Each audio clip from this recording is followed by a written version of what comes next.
मित्रांनो, कशा आहात? मजेत ना? आणि आपलं कोकण या मालवणी यूट्यूब चॅनलवर तुमचं सर्वांचं स्वागत करतो आहे.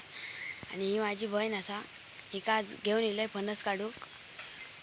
व नाव सांग तुझा? तनुजा. पूर्ण नाव सांग. तनुजा संतोष लाड. तर माहितीच नाही ना पूर्ण नाव. आणि कलच्या व्हिडिओ तुमका फणस काढताना दाखवलं होतं. आज पूर्ण व्हिडिओ झालो नाही तो, तर मग आज दाखवते तुमका फणस काढतात आणि किती धरले आहेत. चला, हे फणस कोळे असले तर होय असतील तर 100 रुपये एक. आणि या बघता गावतात काय आता बघा. एक फणस हा धरलो हा, तो आता काढूचो हा. भाजी एक वर पण आहे, एक त्या बाजून हा तकंडा आड नारळ धरले आहेत. असं तर लाईक करा, सबस्क्राईब करा आणि कमेंट करू विसरा नको. चला, बाय बाय.